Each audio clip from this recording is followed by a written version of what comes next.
Welcome to Friday with LukeJ62895, home to video game segments, death reports, topics, and many more.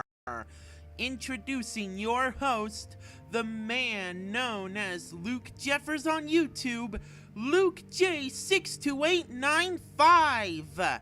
Kick back and enjoy this extraordinary episode of Fridays with Luke J62895.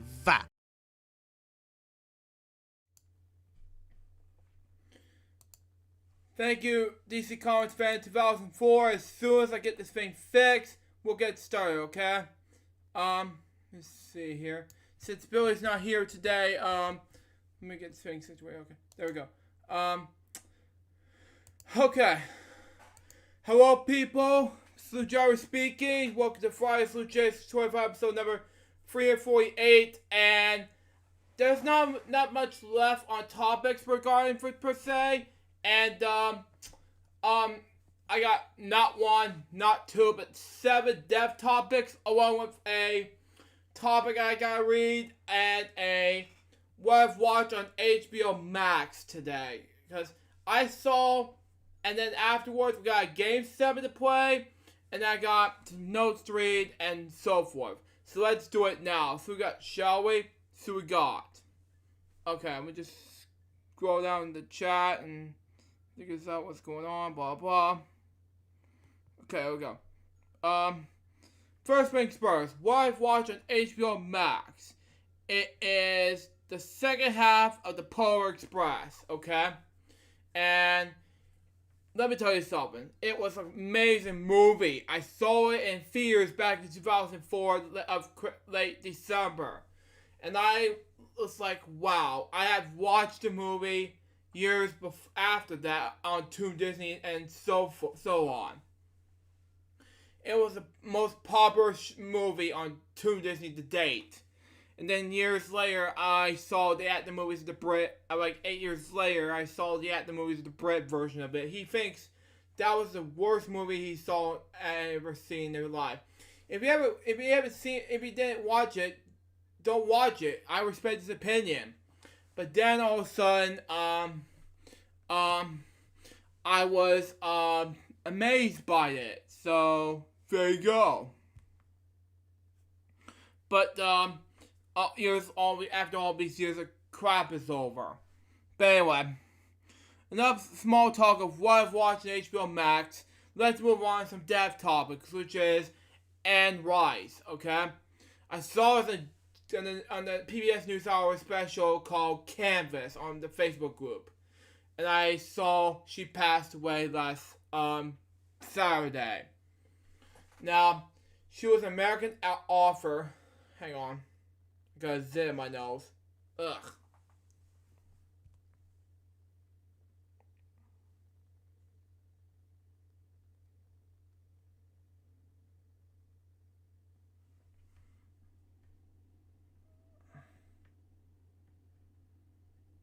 Okay. Got all fixed now. Anyway. She was born Howard Allen Francis O'Brien. Okay? I still have to fix my zit. Oh well. I'll try anyway. Hey Remix, how you doing, buddy? Anyway, she was an American author of Gothic fiction, erotic literature, and Christian literature. She was best known for a series of novels, The Vampire Chronicles. Book 4, The Vampire Chronicles, were the subject of 2 film adaptations. Interview for the Vampire in 1994 and Queen of the Damned in 2002. Okay? Born in New Orleans, Rice spent much of her early life in the city before moving to Texas. Her remix home state. If you watch this remix, anyway. Atlanta to San Francisco. She was raised in the observant Catholic family, but became an observant as a young adult. She began her professional writing career with a publication of Interview with the Vampire in 1936, while living in California. Okay, and began writing sequels in the novel in the 1980s. in the mid-2000s, following the publication return to Cove Lake. Rice publishes the novels Christ the Lord out of Egypt and Christ the Lord of the World to Canada, okay? Visualized accounts of certain incidents of the lives of Jesus. Several years later, she distanced herself from organized Christianity, citing disagreement from the Catholic Church, sense of social issues, but pledging the faith in God's remains central to her life. However, she later considered herself as a social humanist, okay? I'm having a horrible day today. I felt worried for you, buddy! Anyway, Rice's books have sold over 100 million copies. Make her one of the best-selling authors of modern times, okay? While we're reacting to her early work, what was is really mixed, okay? She gained a better recognition with critics in the 80s. Her writing style and literary content in her works has been analyzed by literary commentators, okay? Hey Dakota, how you doing, buddy? I want to share some cartoon explosion stuff with the FWL viewers, okay? It'll be on Discord. Okay, that'd be great. Well, I'll share it when I open up Discord as soon as I can, but stand by, okay? Because I didn't open up Discord while I'm taping this, but anyway.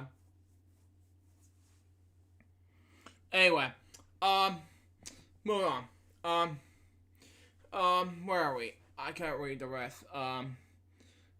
She was married to the poet and painter, Stan Rice for 41 years, from 1961 until his death of brain cancer in 2002 at the age of 60. She and Stan have 2 children, Michelle, who died from leukemia at the age of 5, and Christopher, who's also an author, okay? Did you want to see that set on the YouTube live chat from your Discord server? Actually, there's a YouTube subscribers YouTube only for subscribers, by the way. Yeah, I want to get that's just me after the topics. That's just fine. The remix. Anyway, in addition to her vampire novels, Rice offered books such as the Feast of All Saints, adapted from television in 2001. Okay, I'm doing great to spectacle. Okay, and several of the bones. Okay. Forming the basis of 2011 comic book miniseries. Several books from the Vampire Chronicles has been adopted as comics and manga by various publishers. Okay, Rice has offered erotic fiction under the pen name of N. Rappling and A.N. Rodrain, including Exit Eden, which was later adopted in the 1994 film, okay? Let me just read the rest up in her life until this death. I'm not going to read the adoptions nor the biography, because that's just me. Anyway, she was born in New Orleans, in Texas, in 1941 of October the 4th. Rice is the second of 4 daughters, parents of Irish Catholic descent. Aaron O'Brien and Catherine K. Allen O'Brien. Her father was a naval veteran of World War II, and a long resident of New Orleans, was working as a special executive for the U.S. Postal Service, and authored 1 novel, A Explosive Imp, which was published posthumously. Wow. Her older sister Alice Barchard, how you pronounce her last name, later became an author of fantasy and historical romance novels. Okay. Rice spent most of her youth in New Orleans, who forms the backdrop against which many of her work are set. Okay, she and her family live in the rent homes for her material grandmother, Alice Allen. Okay, who was known as Mama Allen, at 2301 St. Charles Avenue in the Irish Channel. Wow. Okay. Makes more sense now. Which Rice said was why we considered a convict shadow having these words, sorry. Allen, who began working in Dominic, shortly after separating from her other husband, okay, which is a important early influence in Rice's life, okay. Um, Keeping the family and household together as Rice's mother sank deeper into alcoholism, okay. Allen died in 1949, but the O'Briens remained in her home until 1956 when they moved to 2524 St. Charles Avenue. Wow, okay, this just makes sense. A former rectory, convent, and school owned by the parish to be closer to both the church and support the Catherine's edition, okay? As a young child, Rice studied at St. Agnes School, a Catholic edition previously attended by her father. About her male given name, Rice said, well, her birth name is Alan, excuse me, anyway. Because apparently my mother thought it was a good idea to name me Howard. My father's name is Howard. She wanted to name me after Howard, and she thought it was a very interesting thing to do. She was a bit of a bohemian, okay? Makes sense. A bit of my woman, wow. A bit of genius. A great teacher. And she had an idea of naming a woman Howard was going to be given the woman an initial advantage in the world, okay? However, according to the authorized biography Prince in the Night by Catherine Ramsland, Rice's father was the source of his daughter's birth name, okay? Thinking back on the days when his own name has been associated with girls. Oh, that makes more sense now. And perhaps in the effort to give it away. Howard's name is little girl Howard Allen Frances O'Brien. Okay? Rice became Anne, okay, on her first day of school, when a nun asked her what her name was. She told the nun Anne when she considered a pretty name. Her mother was with her, so let it go without correcting her. Knowing how self-considers her daughter was her real name. Okay? From that day on, everyone that she knew addressed her as Anne, and her name was legally changed in 1947. Rice was confirmed in the Catholic Church when she was 12 years old. They took the full name Howard Ann Frances Obelisk Legal O'Brien. Oh God, yeah, makes more sense now. And the names of the saint and the aunt, who was a nun. I'm honored to have my aunt's name. She said, but it was a burden and joy of the child to have strange names. Rumble is now showing on Paramount Plus. Okay, that makes more sense. That is very exciting. Okay. When Rice was 15 years old, her mother died as a result of alcoholism. Soon afterward, she was her sister was placed by the father of St. Joseph Academy. Rice described St. Joseph as something out of the James R. Eyre, okay? Dilapidated, okay? Awful, medieval, have now said type of place. I really hated it all and wanted to leave. I felt betrayed by my father.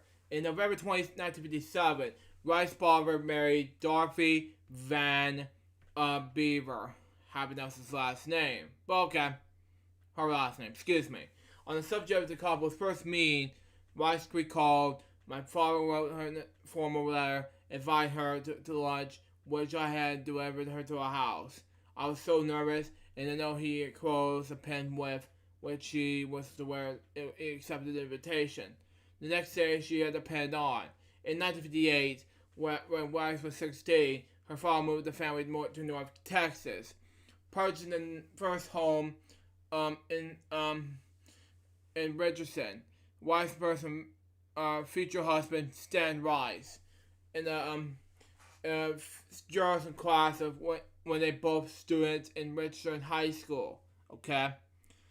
Once Gone Wrong was available on Disney Plus and on digital video stores. Okay. What I'd like to do is Wheel of Fortune 1986 DOS game, the free player showdown. Even the 1987 version is DOS as well. Okay, that was very exciting. Okay. Okay.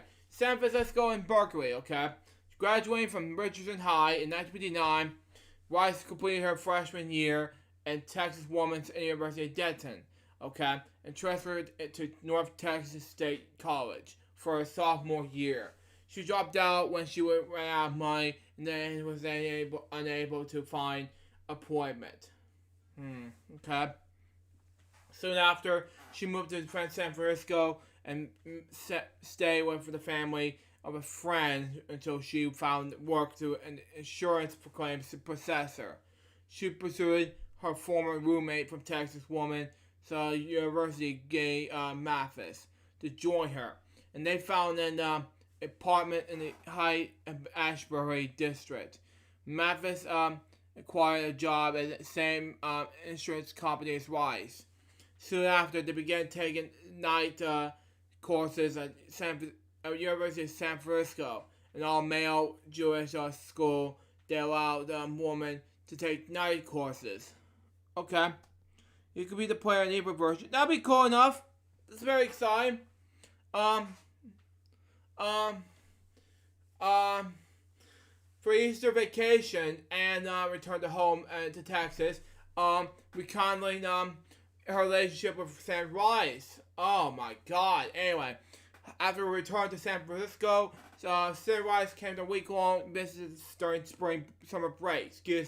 He returned to Texas. Rice moved back to the Parsees, and Mathis left San Francisco in August to enroll in a nursing program in Oklahoma. Okay, and yes, but it's official. I'm not going anywhere for Christmas. Going anything for Christmas. Even the kids ain't getting jack. I felt worried, Remix, because I was like, God, I was going to do something. I was going to. Oh, jeez. Anyway, move on. I felt worried for you, buddy. Anyway, sometime later, and received a special delivery letter from Sam Rice asking her to marry him. Wow.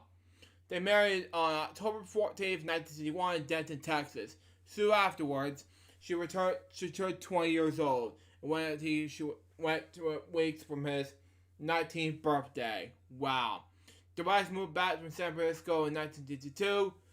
It spent the birth of the hippie movement firsthand, and then they lived at Haight-Ashbury district, Berkeley, and they led the Central district. Okay. It's because of my Asheville family. That's why. Yeah, I felt worried, buddy. I know. Yeah. That's just me. I'm a total Christmas person. She later told the New York Times, in the middle of Haight-Ashbury in the 1960s, okay, I was topping away while everybody was driving acid and smoking grass, okay.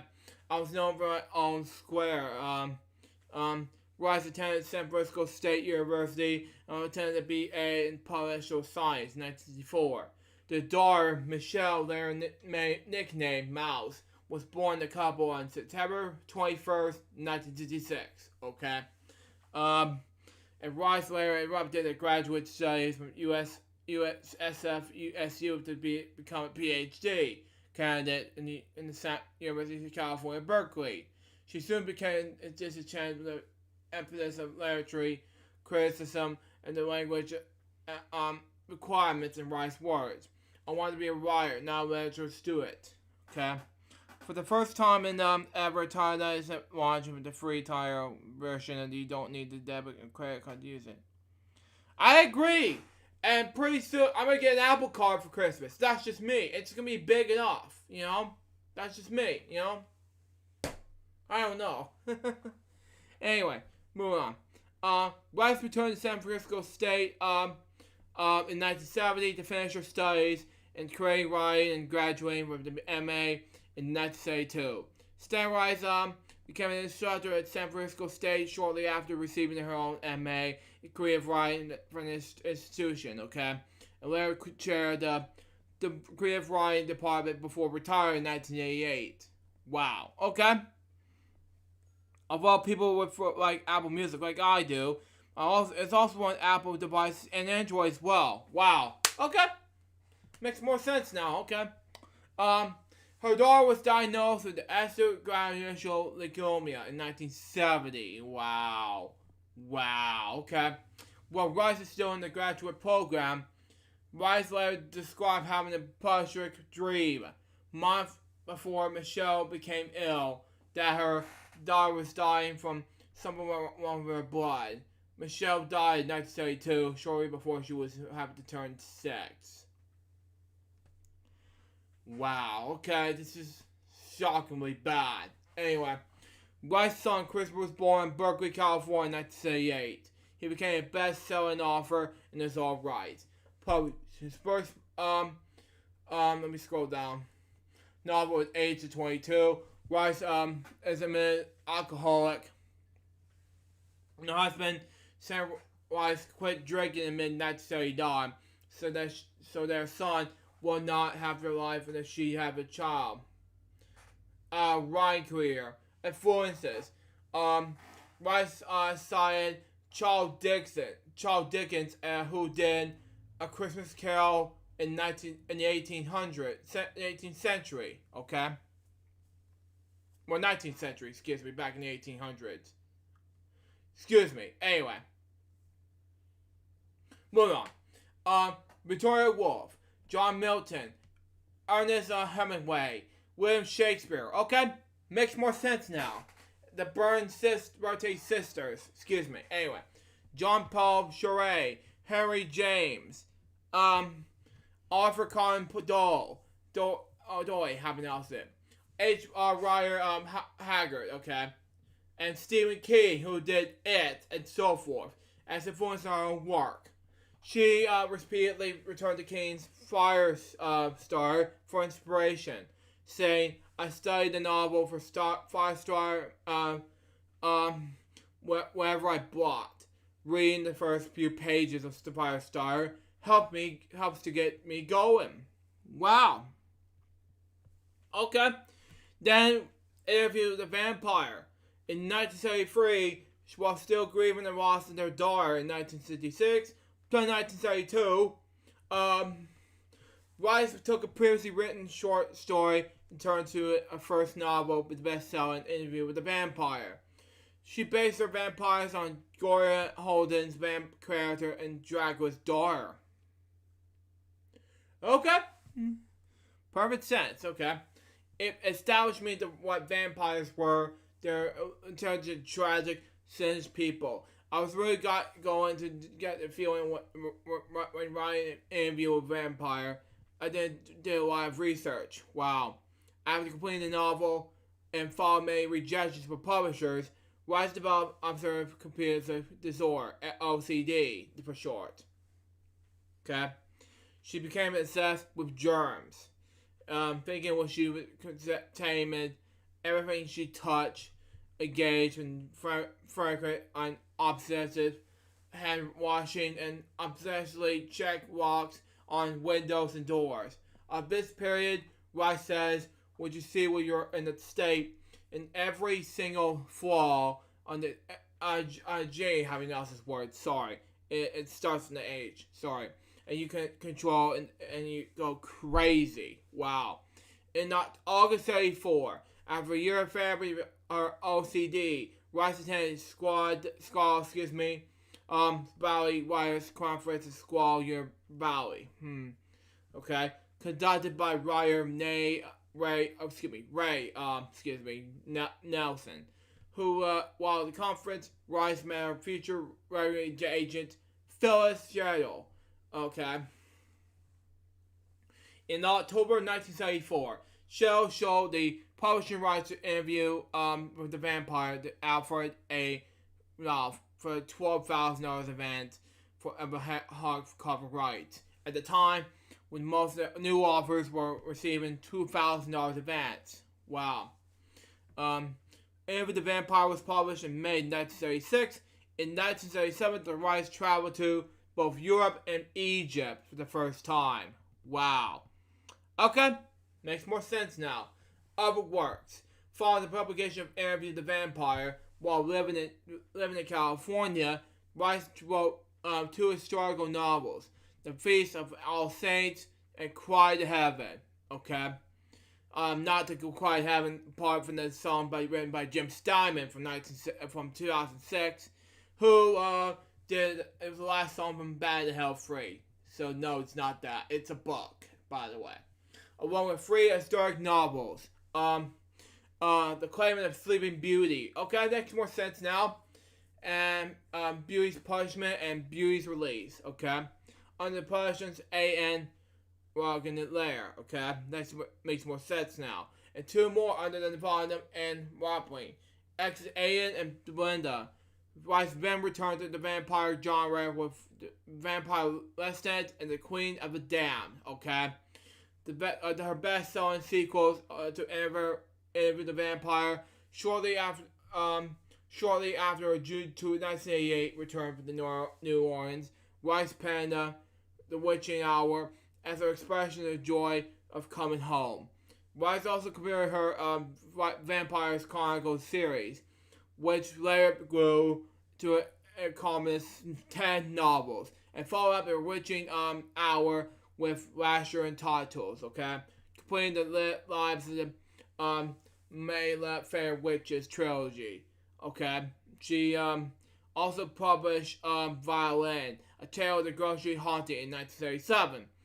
Rice appeared in the episode of The Real Worlds Over New Orleans that aired in 2000. Okay, makes more sense now. Rice titles called Christ the Lord Out of Egypt, published in 2005, the beginning of the series chronicling the life of Jesus.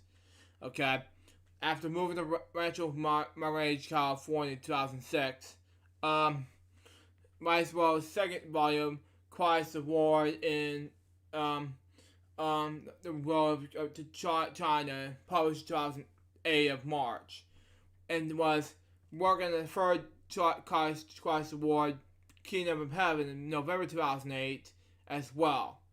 She also wrote the first 2 books in her Singing Destruction series, Angel Time and Of Love and Evil. Okay? Makes more sense now. And her mama called out for darkness, a spiritual confession. In March of 2014, Rice announced her son's Christopher radio show, The Dinner Party with Christopher Rice and Eric Shaw Quinn. She had completed another book in the Vampire Chronicles titled Prince Lestat, a true sequel to Queen of the Damned. The book was released on October 28th, 2014. In 2015, a sequel to the Sleeping Beauty trilogy, Beauty's Kingdom, was released. Wow. Okay.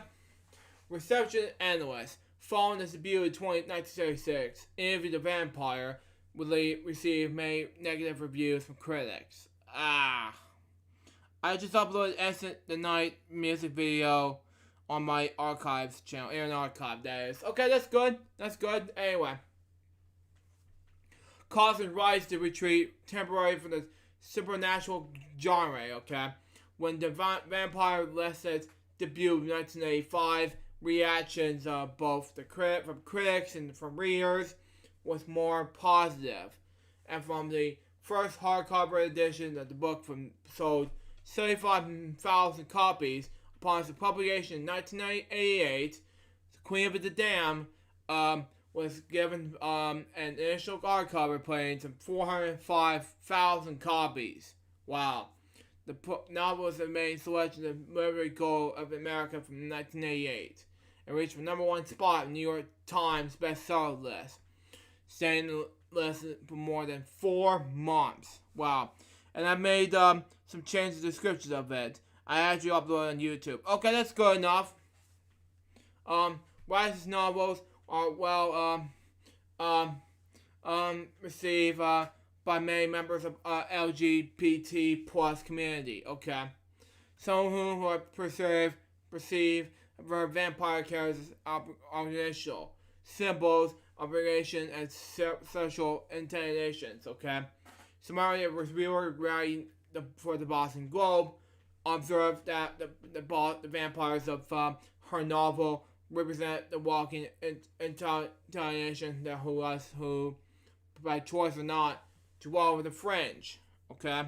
Via my archives YouTube channel, okay, that makes sense. When I upload, UPNG hit me with the copyright claim, which is... It is terrifying! Yeah, I told you to get ready to upload in your archive. Yeah, that's just me. Yeah, you had to fix that, you know? That's just me. Yeah. Yeah, that way UMG won't get you like a copyright strike or something. That's just me. Anyway. But anyway, moving on. On the subject, Weiss ourselves commented, from the beginning, I have gay fans. Wow. And gay readers who felt my works involved with certain gay artillery. I didn't set up to do that. Oh, jeez. Okay. Makes more sense. But that was they perceived. Okay? So when Christopher was a little baby, I have gay readers. And gay friends who know gay people. Who live in Castle District of San Francisco. Who was a gay neighborhood. Okay. In addition, skip me. Rice Ryan has also been identified as having a major impact with later developments with the genre of vampire fiction. Okay. Thank God the video didn't get blocked. Well, okay, there we go. Yeah, thank God it was over. Anyway. Moving on. Major impact later development within the genre of vampire fiction. Rice turned vampire conditions inside out, wrote Susan Ferrential of New York Times, because Rice industrialized with the vampires instead of the victim. Okay. Reserving the usual focus. The horror of the readers springs with the realization of the monster within itself. Moreover, Rice vampires, the localizations, I can't pronounce that, philosophers, okay?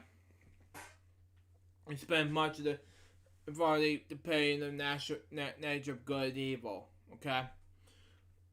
In addition, Rice writing style has been heavily analyzed, okay? Because if it did, it will result in copyright. And you should upload the archive. You know, that's what I was going to tell you, you know? Or in the stream, you know? That's just me, anyway. Further in the statement, topically to many reviewers, described Rice's prose as flawed but florid and lyrical, and full of sensuous detail. However, others have criticized her writing style as both verbose and overly philosophical. Author William Patrick Day comments that writing is often long, conveyed, and interpreted. The New York Times critic Michiko Kakutani wrote that Anne Rice had what might best be described as the gothic imagination, crossed with a campy taste, this and the bizarre. Okay, makes more sense now. Anyway, personal life. Back in New Orleans in Constellation. Constellation. How you pronounce this word? In June '88, following the success of Vampire Rustic with the Queen of Dam about to be published, the Rice purchased a second home in New Orleans. The Burford Rice house, built in 1857. Oh wow, okay. For Albert Hamilton Burford. Okay. Stan took a leave of absence from his teaching. Together they moved to New Orleans. Within months, they decided to make a permanent home. Rice returned to Catholic Church in 1998 after decades of absenteeism. she fell in a coma. They described in the cause of diabetic I pronounce it, sorry. DKA for short. Okay? That's what you should do in case it gets taken down. Okay, that makes more sense now. Anyway, on December 14th, 1998, Neri died. Wow. She was later diagnosed with diabetes mellitus type 1 and was developed its impairment following the advice of her husband. Rice underwent gastric surgery. Shortly after his death, she was 103 pounds in 2003. Rice nearly died again from ischemic blockage and under stress and complications of gastric bypass surgery in 2004. In 2005, Newsweek reported Rice came close to death last year when she had surgery for the ischemic blockage, and also back in 1998 when she had sudden diabetic coma. That same year, she returned to the Roman Catholic Church when she left at 18. Hey, Marcus Sam, the YouTuber, how you doing? In case it gets taken down. And I have to agree with that, yeah. Anyway, moving on. Okay. Moving on. Her return did not come as a full embrace in the church stance and the social issues. Rice remained a vocal supportive equally for gay men and lesbians, okay? Equal marriage rights, as well as exploring rights and birth control, right, essentially on such issues. While promoting her book, Christ the War of the Age in October 2005, Rice announced in Newsweek that she was now use her life as talent of writing and grocery or believe in God. She did not, announce her earlier works. Okay, makes more sense now. Moving on. Citing the connection of her earlier work with her side of a special life. In the author's note of Christ the War out of Egypt, Rice states, I have experienced an old-fashioned straight woman Catholic childhood in the 1940s and 1950s, and we attended daily mass and commission in the ominous, massively destroyed church. Okay, stained glass windows, the Latin mass describe answers to complex questions of good and evil. Okay, these things were imprinted on my soul forever. Okay. I left this church at age 18. I wanted to know what's happening. Why so many seamlessly good people didn't believe any organized organization yet cared passionately about her disbehavior and value of their lives. I broke with the church. I wrote many novels without my being aware that they reflected my request for being in the world without God. And I agree with that. And I remember war, God of the darkness, a spiritual confession, Rice stated, in the moment of surrender, I left all theological, how to pronounce it, but anyway, or social questions, which I had to be keeping from God for countless years. I've simply let them go. There's a sense, profound inwardness, that if he knew everything, I did not have to know anything, and that in seeking for know everything, I've been all my life missing the entire point. No sexual projects, no historic disaster, no hazardous record of injustice or mystery should keep me from him. And I have to agree with Anne. But anyway, no question of sexual injustice, no torment over this fate of this or this whatever you pronounce it, anyway. Have this or gay friend. I have to agree. Because I'm straight, by the way. No worry for those convention and obsession by my church, and any other by church should stand between me or him, excuse me. The reason was especially simple. He knew how or why anything happened. He knew the position of every single soul. He wasn't going to let anything happen by accident. Nobody was going to go to hell by mistake. Bits and pieces agree, but bits and pieces disagree. But I have to agree with you right there, Anne. But anyway, leaving New Orleans. Rice announced she would make plans to leave New Orleans on her website on January 18th, 2004.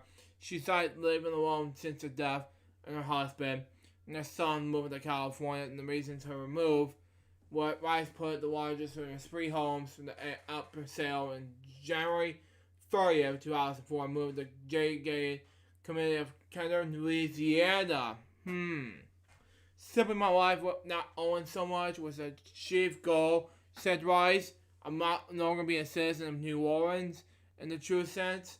She sold 2 New York City combinations in March and April 2005. After complete crisis award out of Egypt, Rice left New Orleans in 2005, shortly before the events of Hurricane Kyrie in August. Wow. None of her former New Orleans properties were flooded. I have to agree. And Rice remained in the virtual local advocate for the city and related projects. California. After leaving New Orleans, Rice felt settled in La Gulf, California, describing the weather there was like heaven. In November 2005. She left Georgia less than a year after moving there. Staying to January 2006, the weather was too cold. I maybe agree with this, but anyway, she purchased a 6-bedroom home in Rancho Mary, California, in late 2005, and moved there in 2006, allowing her to be closer to her son in Los Angeles. Rice auctioned off to a large collection by antique dolls at restaurants in Chicago in July 18th, 2010. Rice also auctioned off her wardrobe, jewelry, household petitions, and collectibles featuring many books on eBay starting mid-2010 through early 2011. She sold a large portion of the library collection of power books, okay? That's Christianity, okay? Rice publicly announced her dedication for the current state of Christianity for her Facebook page on July 18th, 2010. Today I quit being a Christian. Oh, God. That is sad. I remain committed to be a Christ as I always no longer not be a Christian or to be part of Christianity. It's simply impossible to me to belong in this quarrelsome, hostile, defenseless, and this rarely famous group. And I have to agree with Anne. I still want to be a Christian, but I don't want to quit. I want to quit the church, but I do not want to quit being a Christian all the time. You know? For 10 years, I tried, I failed, I'm an insider. My cousin was not allowed nothing else. Yeah. Shortly after, she squared her statement. My fate, inquiries and central to my life, my conversion was plasmic, infinite loss in the world I didn't understand. And you need to understand, because you're in the church your whole life before you die. You need to do something, you know? To the authentic believer in the universe created and standard by loving God, closer to me, but following Christ doesn't mean following his followers. Christ is infinitely more important than Christianity and always will be, no matter what Christianity is, has been and might become, excuse me. I may somewhat disagree with her, but this is not an excuse, you know, but that's just me. Following her announcement, Rice claimed that Christianity was commented upon numerous journalists and pundits, In an interview with Los Angeles Times, Rice embarrassed her view regarding to being a member of a Christian church. I feel much more comfortable walking away from organized religion. I respect that there was all kinds of districts and all kinds of churches, but it's the entire Christian controversy. The entire composition that I need to walk away from right now. Oh, God. In response to the question, how do you feel about Christ without a church? Well, I feel bad, Rice, replied, I think it's a basic ritual, simply prayer. It's talking to God. I have to agree with that. Putting things in the hands of God, trusting that you're living in God's world, and praying for God's guidance. I have to agree. And placing a parachute faithful to the core principles of Jesus' teachings. Yeah, I have to agree. Rice presented it in the I'm Second project in 2011, the short documentary of her spiritual journey. She also stated that she was spiritual holiness in a Facebook post on April 14th, 2013. She said that Christ is still central to her life, but not in the way he is presented by organized religion in the July 28th, 2014 Facebook post. She then passed away from complications of stroke from the hospital on Rachel Murders, California, last Saturday. She was 80 years old. According to a statement of Rice's son, Christopher Rice, the family planned to return her to the Family Commission of Murder Cemetery in New Orleans. Okay. You may have gotten copyright claims from your YouTube channels, but your videos have copyrighted material. I have to agree with Microsoft Sandy YouTuber. Yeah. I have to agree. It's best way to do that. Yeah. Anyway, my next top dev topic has to do with Hub, better known as Leonard Nelson Hubbard, okay? Also known as simply as Hub, was also a musician, American musician, but is best known for the basic guitars and for the Roots, a Philadelphia band from 1992 to 2007. He played for all the records for his departure from this group, including 1999's album Things Will Fall Apart and 2004's The Chipping Point. He was known for always having the chew stick in his mouth, both in the on and off stage. Howard studied at the Summer Middle School up during his youth in Pennsylvania. Then went on to study classical bass and Grace Mellon University in Pittsburgh, Pennsylvania. Hub played his last show with the Roots on August 31st, 2007. Yeah, I have to agree. With Microsoft Send the YouTuber. Anyway, he lived in West Pennsylvania. He was diagnosed with mental malady in 2007 and died from the disease at National Medical Center earlier this week in Marion Township, Pennsylvania. He was 62 years old. Now, for my next step topic, has to do with the pop singer of the Motown all-female singing group, goes by the name of the Marioettes. Okay, I never heard of them, but they are the doo-wop, rock and roll, rhythm and blues, soul, and pop song band. Okay, she was, and I'm never want to listen to the doo-wop ever again. Because I'm more of a metal, newer rhythm and blues and soul. Due to that, I'm a more of heavy metal, rock, and classic rock and children's music type of guy. Anyway, moving on.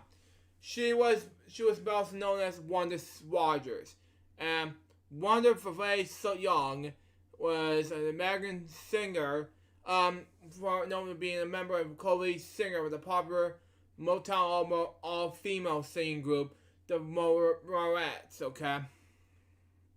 She was born and raised in Inkster, Michigan, okay? Originally aspiring to be a nurse. Young's professional musical career started after fellow Inkster High School classmate Grace Horton asked her to audition for a spot left by Georgia Dobbins, an original member of the group called the Marvels, okay? And the Marvelettes. After a sexual audition, Young joined the group and the quintet, which auditioned to deal with Motown earlier, returned to the song written by Dobbins, titled Please Mr. Postman. In 1963, the Beatles recorded Please Mr. Postman on the second studio album with the Beatles. In 1985, the Carpers remake of Please Mr. Postman hit #1 around the world and was one of the dozen million selling gold certified singles of the duo in the United States. Okay, I wonder who's the Carpenters anyway. They're the American vocal and instrumental duo. Okay. Let's see what's going next. It was also the second song ever hit #1 by 2 different artists. Okay. First, of the group's song. They were apparently signed and had their name changed from the Marvelettes, and after the song was remastered, the song was released and became Motown's first #1 pop single in late 1961. It also the top slot for 2 second weeks in Billboard's R&B charts. Young sang lead and the B-side of the single and the ballad "So Long Baby." Okay, while Young did initially sang leads on Marvelettes' album cuts, Horn made the main vocalist in the groups for singles. Okay, Young sang co-leads in Marvelettes' songs, including singles like "Locking Up My Heart" and "Too Many Fish in the Sea." In 1964, she sang her first solo lead in the Marvelettes single "You're My Remedy." Okay, hang on. Okay, I got my Z in my nose. Hang on. Okay, I gotta fix that when she gets home. My mom, anyway.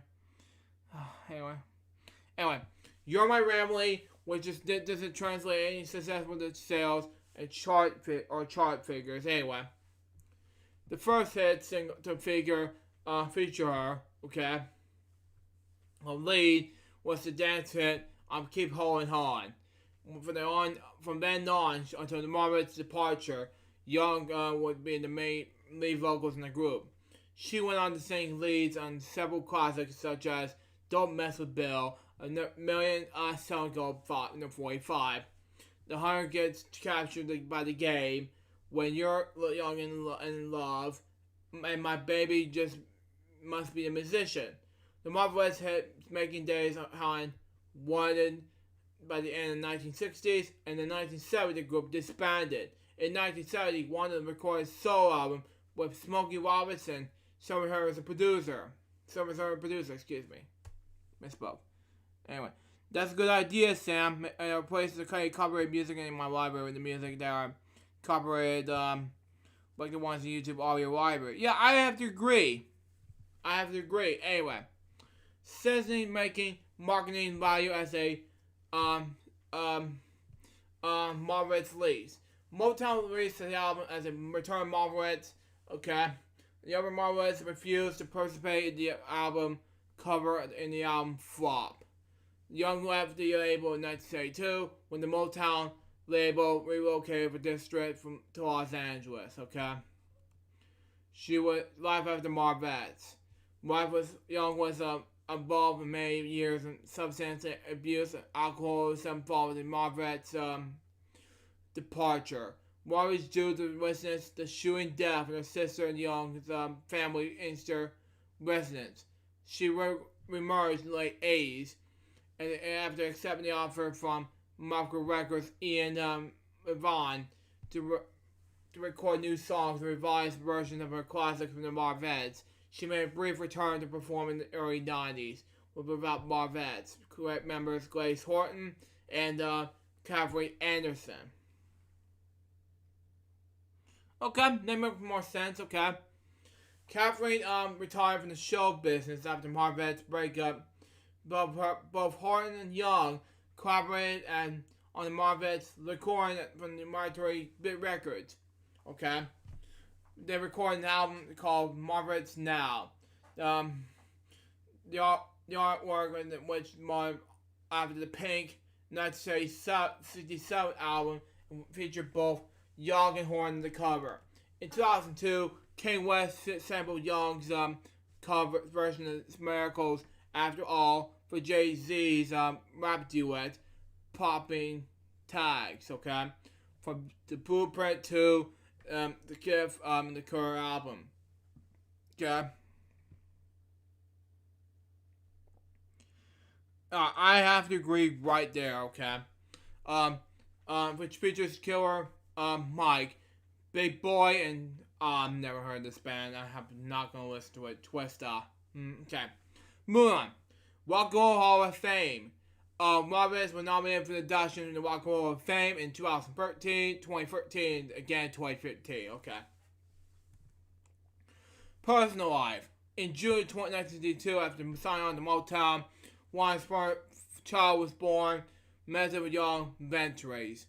On December 18, 1963, Young married her lifetime boyfriend, Bobby Rogers, a member of the Miracles Industry, and became known professionally as Wanda Rogers. The reunion produced two children, son Robert III, okay, and daughter Barbary. One of Bobby divorced in 1975 after 12 years of marriage.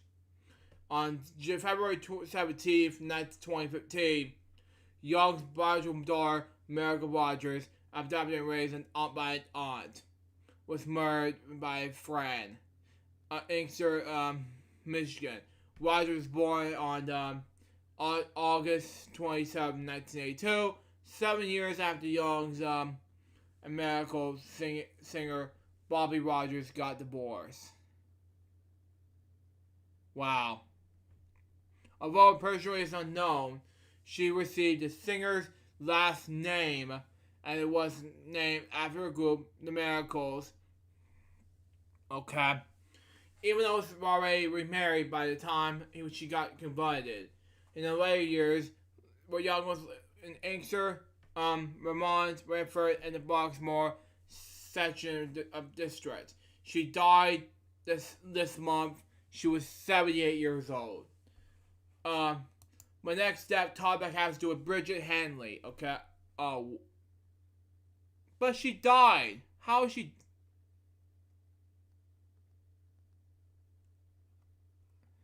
Oh, hang on. According to Death Topics, Death 2021. What are you doing, Death 2021? I was reading the Death Topic and you suddenly. Yeah, she died from complications of Alzheimer's disease, but according to Wikipedia. Okay, that's it. They fixed it. Thank you.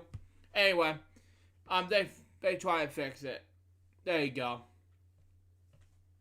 Anyway, Bridget and Elizabeth Hanley. Okay, that makes more sense. Anyway, was an American actress known for starring in a supporting role in TV comedy, western, adventure, and drama programs. Okay, and I cannot read the death, fortunately, so I won't be able to see the death. So there you go. Let me just see that anyway. It was announcing the date. You can read the date. So let's skip this death topic and move on. Anyway, we're gonna do this Bridget Hanley thing next week. But anyway, that's just me. Anyway, Joe Simon. He was an American soul and R&B musician. He was a gospel artist, singing and with the Going West Singers in the Bay Area in California. A consistent proceeds on the U.S. charts between 1984 and 1981. Solid chart 51 U.S. pop and R&B charts hits between 1964 and 1981, including 8 times in the U.S. top 40, and and 38 times in the top 40 hit the U.S. R&B hit charts in the 13 chart hits in Canada. Okay, makes more sense. His biggest in the hits, including 3 number 1 entries in the U.S. Billboard and R&B charts: "The Choking Con" 1969, "Power of Love" 1972, and "Get Down, Get Down, Get Down, Get on the Floor" 1985. In 2021, he was one of the 60 nominees in the National Rhythm and Blues Hall of Fame. Okay, makes more sense. He was born in Somersetport, Louisiana, United States, on September 7th, 1946. Similar to many other African American artists from the area, Simon began singing in the Father's Baptist Church. Okay, he purposed his vocal abilities for full time once the family moved to Richmond near Oakland, California, in the late 50s. Okay, the Simon joined the Going West Gospel Singers and became influenced by Sam Cooke and Arthur Price Sock. Okay. With this, the group decided to, they decided to skip the depth? Seriously? Oh yeah, they did not skip the depth. Okay, never mind. With this, the group decided to turn out Cerner and record Little Island Girl, and then go to 1959. Hush Records label owner Gary and Cora Thompson argued Simon to record on his own. In 1964, Simon scored a minor hit on the BJ label with "My Adorable One." Simon scored again in 1965 on the Chicago-based label with "Let's Do It Over," with landing number 13 spot in the U.S. Billboard R&B chart. Okay, makes more sense now. However, the BJ label followed soon after the latter song release, and Simon found himself traveling across the country singing. In this Nashville plays, Simon carried on with Sam Cooke with his will. Okay. Trisha Goes record guide rock albums in the 70s and 1981. Simon caught in the eye, Nashville, Tennessee, R&B disc jockey John Richburg during this time. And Richburg not only becomes Simon's manager record producer, but also brought as the singer to Manbot Records, similarly label Soundstage 7 in 1966. Okay?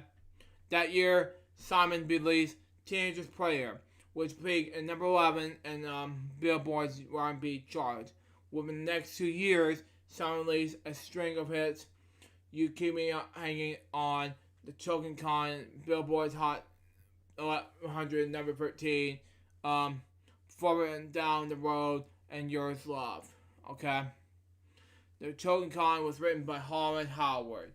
Spent 12 weeks in the charts and sold millions of copies on June 16th, 1969. Okay? In addition to Simon was given, okay, a Grammy Award in 1970 for Mixed Males R&B vocal performance. Okay, in 1969, his combination by "My Special Prayer" must have been a minor U.S. hit for himself and for Percy Sledge. Okay, we went to number 1 Dutch top 4 in Sledge's version. Okay. Spent 32 weeks on chart for 2 weeks. Separate chart runs. Okay, makes more sense. But anyway, on the encouragement of Richburg, Simon moved to Polydor Distributing Spring Records label in 1970, which prior Simon went with Kenny Gable and Leon Huff. The team scored a number 3 R&B hit in 1971 with "Drawing the Sea of Love." Okay, and the number 1 R&B hit in the summer of 1932 with Power of Love. Both songs reached number 11 in the top Hot 100.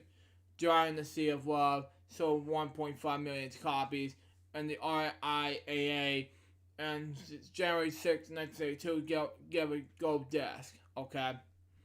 Power of Love, written by Gable, Huff, and Simon, was Simon's third million seller.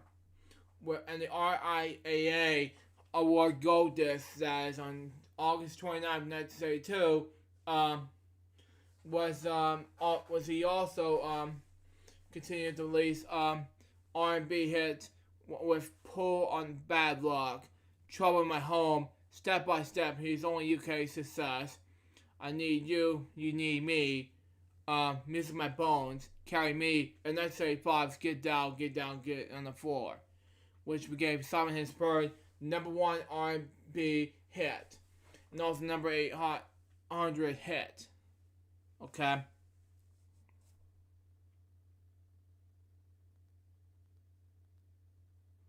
Yeah, I don't know what happened to Josh Microsoft Tampa YouTuber. It's just I just don't know what to do. Yeah. But anyway, move on. Next. Move on. Next. Where are we? Oh yes.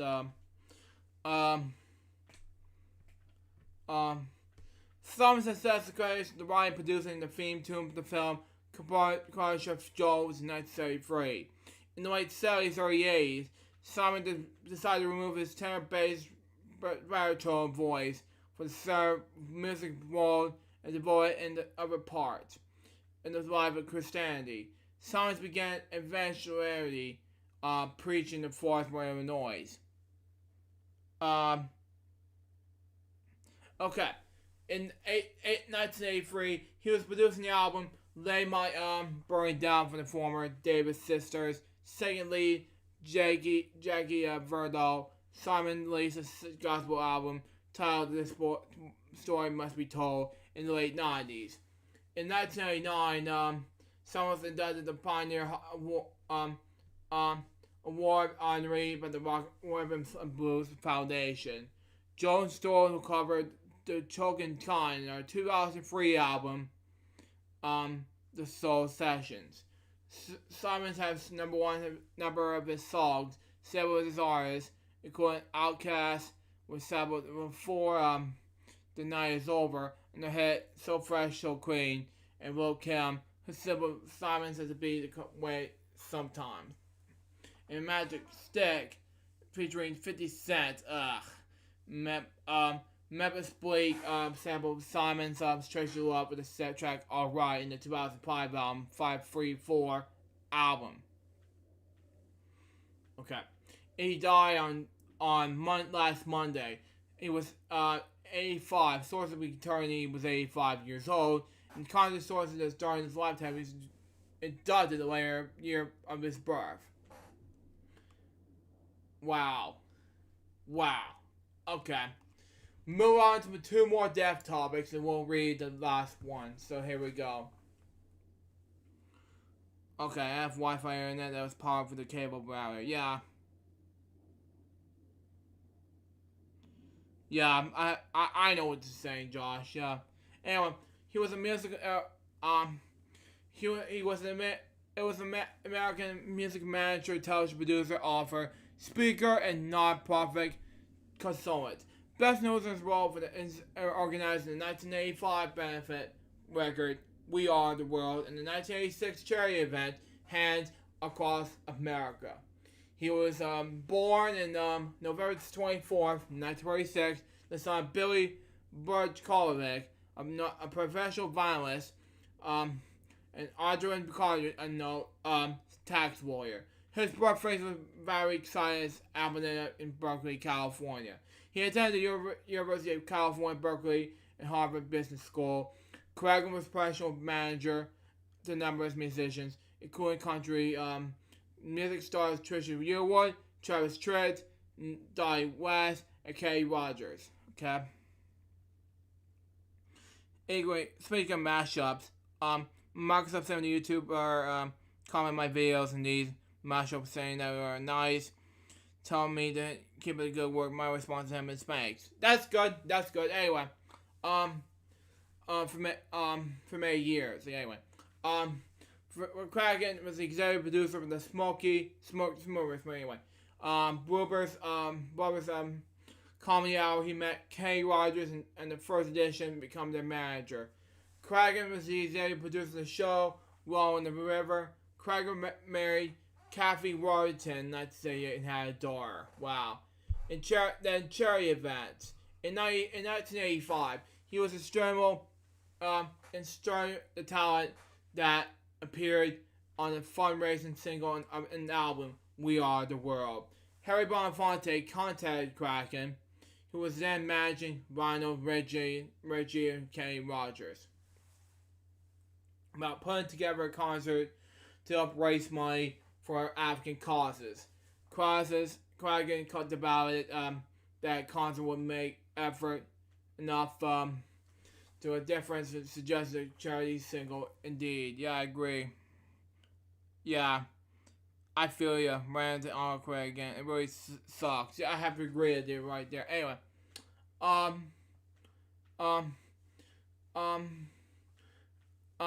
and suggested a charity single instead. I have to agree right there, but it would be great. About according to dozens of artists. However, response from musician was overwhelming, and Kraken turned down several dozen artists who wished to appear in the song. The group known as USA for Africa included Michael Jackson, Richie, Bruce Springsteen, Cyndi Lauper, Rogers, and many other pop musical stars of this day, including the Kraken, who brought Quincy Jones on board to produce the song. A record company president suggested that he also organized an album of unreleased songs by the same group of artists. The project ultimately raised $64 million to privately live in both in Africa and the United States and America. Wow. Okay. A year later, Kraken organized another charity event, Hands Across America, a human chain across the country in the United States, and that involved 6.5 million people. Kraken had been the manager of musician Harry Chapin, who before his death in 1981 was laid anti-hunger advocates. Okay. Kraken explained his work in his benefits events, said that Harry would have called and into my body was directing anything. In 2010, Kraken founded HomeAid.net, an annual campaign in the event that benefit America's homeless and with David Mavis. Anyway. Later life. Kraken continued to work advocacy as a consultant for several companies and non-profits, including Southern California Jet Protection Laboratory, the Children with Disabilities Research Foundation, the Rally Song 100, and he recently sold a reality show for Fremantle and was in development for 4 other shows. Okay. He was writing a book with Tony Robbins and was producing an awarded show in 2015 for the magazine Life Happy.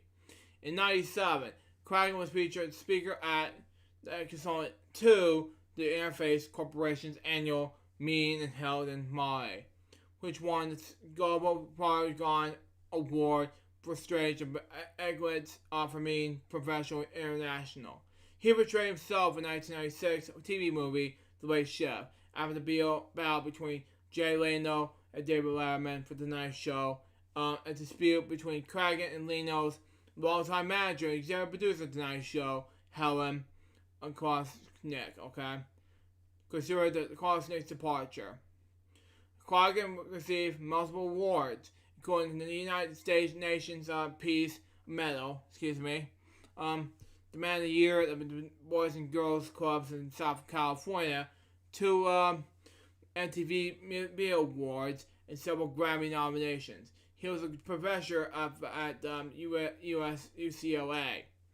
Craig died from natural causes in his home in Breton neighborhood of Los Angeles on last Tuesday. He was 85 years old. Now, for my last death topic, I want to talk about very journalist, okay? He wrote many books. He is also a lawyer, okay? He goes by the name of Charles R. Morris, okay? He wrote 15 books and was a regular contributor to the Los Angeles Times, the Wall Street Journal, and the American Monthly, okay? He was born in Oakland, California. His father, Charles B. Morris, worked as a technician with IBM in the ink factory, okay? His mother, Melville, was a housewife, okay? Morris attended the mother of the Xavier Seminary in Blackwater, New Jersey, okay? He completed a bachelor's degree in the University of Pennsylvania in 1983. Morris married Beverly Gilson Morris and had 3 children, okay? After graduation, Morris decided to work on the state government in New Jersey. Served as director of office economic observatory from 1985 to 1989. He never moved to New York City government, okay? Then he worked as assistant budget director, warfare director. He similarly studied at the University of Pennsylvania Law School, graduated in 1972 with experience when he was hired to the state of Washington, okay? The Secretary of Social Health Services. Morris worked as a government for 12 years in total, okay? After leaving the government, Morris worked as the vice president for international financing at Chase Manhattan Bank, okay? While in this job, Morris withdrew in the city's government experience to publish his first book, The Cost of Goods Insurance, New York City, the Library Experience, 1981. Okay? After moving to other areas, the corporate banking groups, Morris left work on 15 years as managing director of Dominsure Partners, a fancy technology consulting firm. Okay? Morris wrote Computer Wars, The Fall of IBM, and the Future of Western Technology in 1993, collaboration with computer consultant Charles H. Bernstein, okay? With Ferguson co-founded the confidential software startup company, Calendar Thinking Inc. in 1999, Morris soon became vice president and finance and administration. Around August 2000, Morris was named CEO of that company, okay? By November 2001, he also served as president of the company. Wow. Morris remained at the company until 2004. His business allowed him to see and devise the credit, direct the trade, lead and meltdown books. He died on the recommendation of dementia in Hampton, New Hampshire, last Monday. For the same day, one of his siblings. He was 82 years old. I didn't realize one of his siblings died the same day. Okay. Makes more sense now. Anyway, let's move on. The moment of silence of flesh in regard to Anne Wise, Hub, Wanda Young, Joe Simon, Ken Dragon, and Charles R. Morris right now.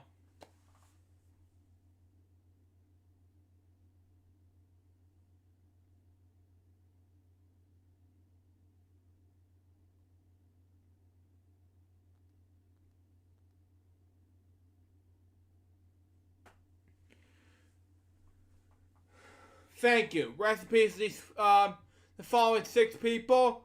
I was going to do Bridget, so I'm going to do this tomorrow, next episode.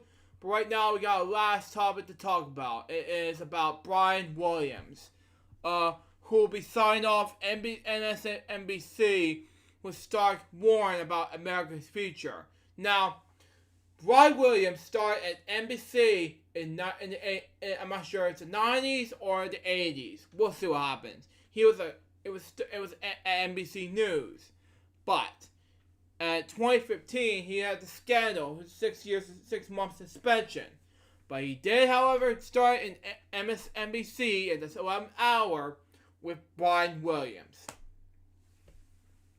But today, I will say he will, as of last week, he will be leaving MSNBC and NBC News. But it will clear him out to talk about, okay? Long-time NBC News anchorman and MSC host Brian Williams has left the network after nearly 3 decades. Wow. Starting off with the final episode of his popular nightly political talk program, The 11th Hour, with a stark warning about America's future, okay? Williams, 62, first announced his plans to leave in November, stating that, following much reflection, he chose to step down upon the completion of his contract. He said in a memo to colleagues, on the time of his 28 years of NBC, he have covered 8 Olympic Games and 7 presidential elections, okay? Where he's been, said Williams in the 3-minute farewell speech on Thursday night, and he thanked his friends, family, and co-workers and viewers. After 28 years of Peacock logos, much of what I own, it was my choice to jump without that on the great unknown, he said. He concluded his final 11th hour broadcast by saying his biggest worry in his future of the United States. I can't watch because of copyright, but that's just me. Truth is, I'm not really to conference. I'm an installationist. Williams told his viewers, I believe this is a place in my love of country. I yield to no one. But the darkness of the edge of town is spread, and the mangroves have highways and neighborhoods and now and the local bar and the bowling alley, and the school bar and the grocery store, and there must be knowledge and to answer for, okay? Williams continued by criticizing his election officials who swore oath to our coalition, okay, who we believe has decided to join the mob and to become something they are not, while hoping that we somehow forget who they are, okay? They have decided to burn it all down with us inside. That should scare you to no end. As much as would scare Agent Volunteer Fireman, he said. Brian Williams teased Myers driving mission over to Joe Biden bill. Read more. I'm not gonna read that, but anyway. Here you go. The state of the nation is recognizable to those who came before us and fought to protect. Who is what your viewers must know now, Williams said. He also took the opportunity to reflect his time at the network, stating that it has been and remains a wonderful life. How else it was a kid like me going to meet presidents and kings, and to eventual rock star. Williams' 11th hour debuted in the 2016 presidential election. Prior to that, he was the anchor of the NBC nightly news program, which I mentioned earlier in this episode, you know. It was suspended for 6 months in 2015 without pay after it was found excited the story about the helicopter ride in Iraq. Which is, yeah, I talk about it in 2015's After Real series, but that's just me. Which I haven't said much, but, you know, that's just me. Anyway, Williams, who I've also yet, it hasn't yet publicly talked about his future plans, suggests it won't be long before he returns to the industry. I will probably find it possible to be silent and stay away from the lights and cameras, he said, after experience with relaxation and find out what I missed and was out there. Every weeknight for decades now, I said some version of the same thing. Thank you for being here with us, Wim concluded. Us being the people who produce this broadcast with you. And you, without you, there was no us. I'm still myself out there with me again. This is our broadcast for this first night. Thank you for being with us, And for my callers in the networks of NBC News, good night. And that, my friends, is I want to talk about Chris Wallace some other time, but that is all of my topics. Now, before I begin my thoughts and topics and everything for FWO episode number 348, I want to end one more thing, and I'll do game segments, okay? And that is, of course, Call to Explosion on Discord. Me and Remix created, and we're going to talk about, and we'll wrap up with game segments, and we'll do notes, and then Josh Spain, okay? I'm going to open up Discord, so that way I can get things started. So, here we go. It may take me time to get loaded, so stand by for me. And, here we go. So, there we go on that. Anyway, it's gonna take me a while, but it's gonna take me time and effort to load this. Anyway, let's see here. Cause of Explosion Discord. Let me search that now. Explosion, blah blah. Okay, eligible Discord server has, I don't know. Okay, this is what it looks like. Okay, Happy Stance. Okay, there we go. You sent me the picture. Okay, there we go. And you listen to Elton John. Okay, there we go. It has about 10 songs. I've never heard this is what Taylor looks like. Okay. That makes more sense now. Okay. Perfect sense. Okay. Okay, there we go. Call to Explosion. Okay. He requested me to do this, and he already sent me like, I got this remix. Okay. Now, I'm gonna read you, this week's special, this thing, okay? Oh my god! He came up with a new Call to Explosion social zone, okay? From Facebook and Discord, okay? Okay, that is already out, okay? The social, that zone is on the bottom, you can see right here, okay? I'm not gonna do that because if I see that is a big no-no. Plus, if I see that, that'll be terrifying, you know? But, I may have to copy this on. That way more easier for the audience to see that. So, that way more easier. Anyway. Okay, there you go. Now I have this age to restrict my video and mashup and then eventual version it because of 18 language. It has to go into swearing and cussing in the colleges. Yeah, I have to agree. Anyway, the Call to Explosion social graphics in the bottom were showing programming presentations. You'll see that every presentation and everything has a link. And of course, we're on Facebook and Discord. So it's easy, we're socially awesome.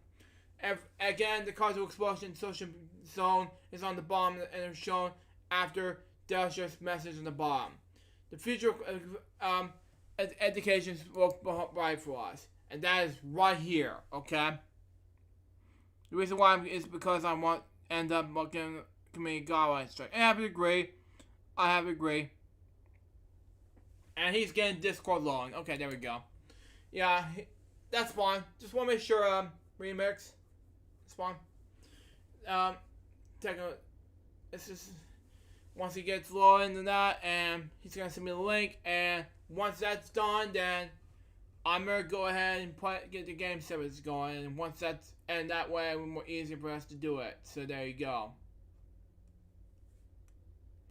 But anyway, moving on. But I'll just create some things next time, and probably around 2022, but that would make it easier for me to do it. So there you go. Not gonna show the mashup when I join the Discord call.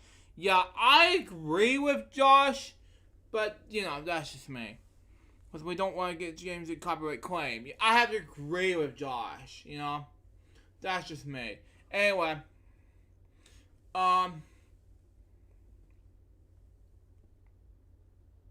That way more easier for my YouTube channel to get things more easier and exciting. So yeah. And I got to load this up for a remix, so that way he can send me a link. And yeah.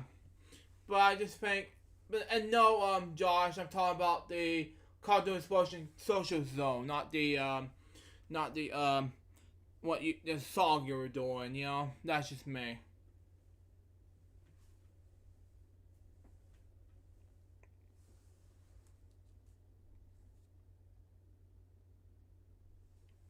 But anyway, where was it anyway?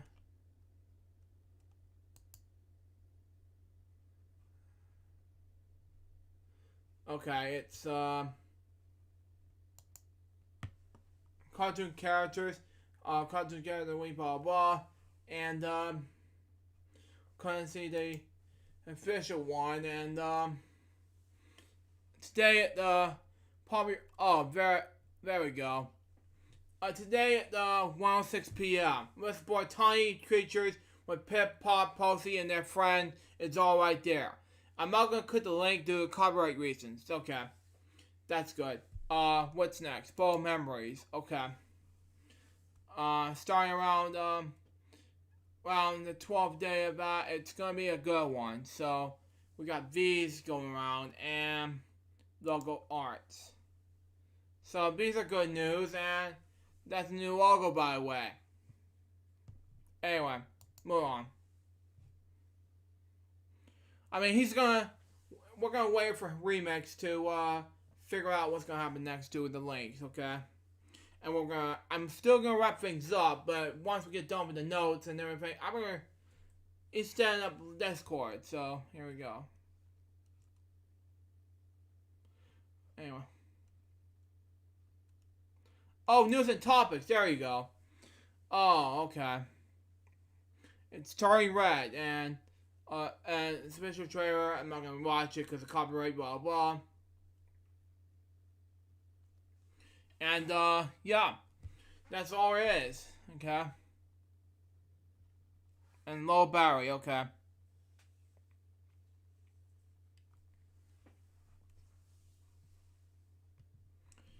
Is he doing a? Okay, he's setting up. He's gonna set up Discord. He have difficulties Discord. Okay, now bye.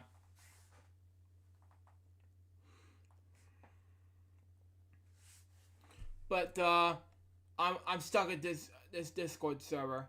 Okay, he's setting up Discord. Okay, there we go. He got it. Okay. He sent me like right now on my Discord server, and it takes some time. Blah blah. And yeah.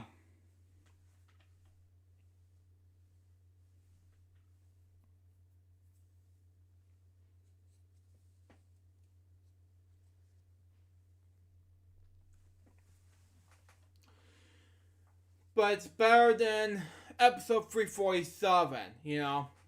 But it's gonna take him a while to load this, you know. That's just me. I'm not pausing it like I did to episode 137, but it will be different, okay? So we'll have to figure this out from Remax, you know.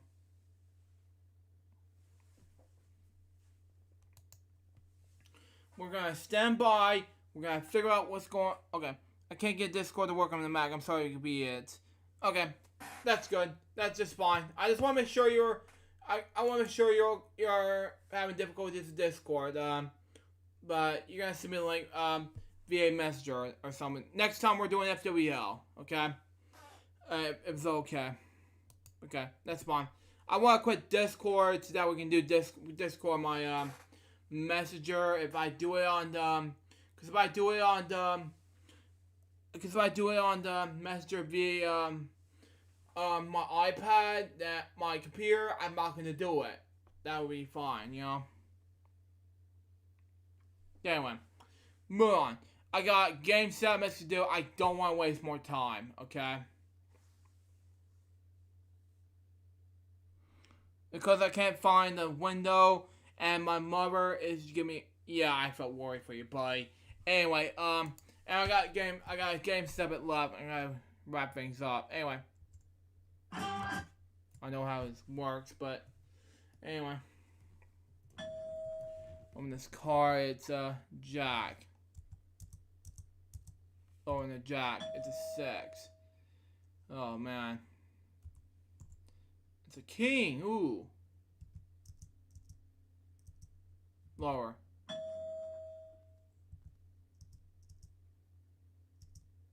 Higher.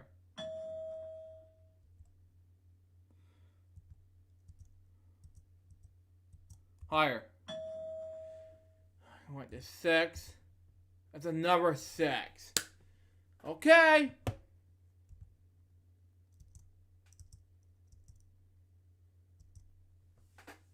Lower. Ace. Okay. Hot.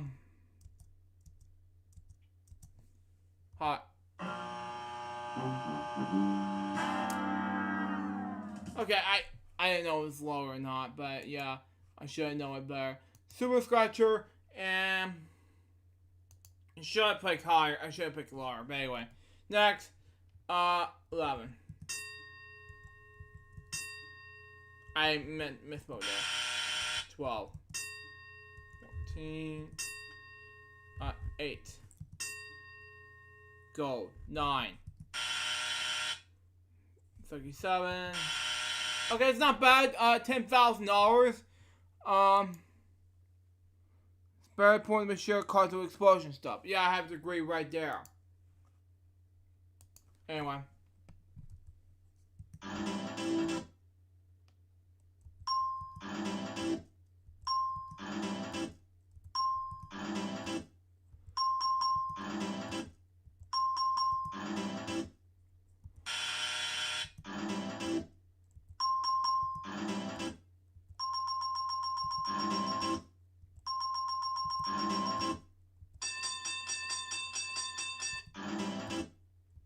Wow, $1 million, man!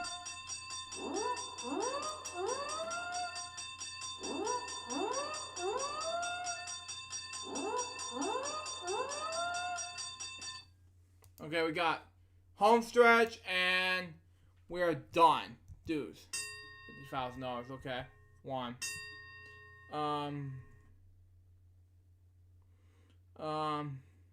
2. I gotta do something here. 7. Another 7. Another red. 8. Okay. At least do something here. 9. Okay. One more. Okay. 3. Okay. 5. One more and I'll win like $10,000. 4.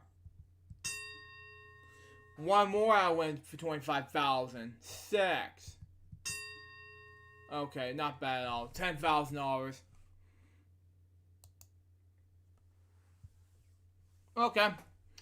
That's all the game segments I have right now. I was gonna click on Discord, but I couldn't. But anyway. We got the notes right now. I gotta get the Discord right now so we can get this anyway. Before I do, I gotta read this message. Anyway, and notifications, blah blah. Anyway, okay. Okay, Discord, and yeah, it's just a band name. Its name.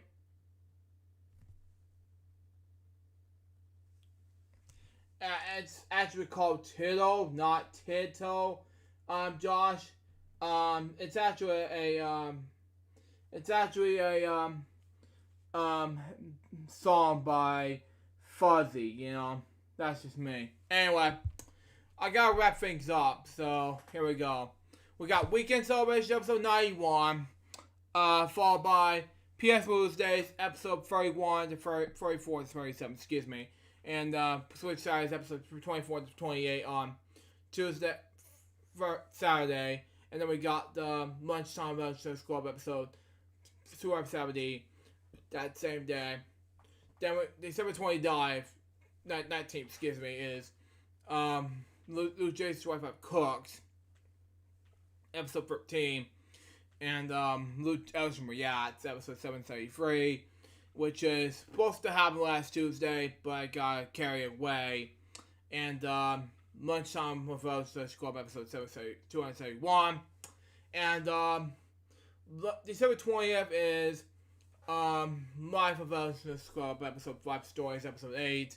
And Bedtime Stories episode to be announced. I'm not sure what episodes are going to be, but you got to find out what it's going to be about. But I'll tell you what the story is in celebrating Christmas in the next episode. We'll just see what happens.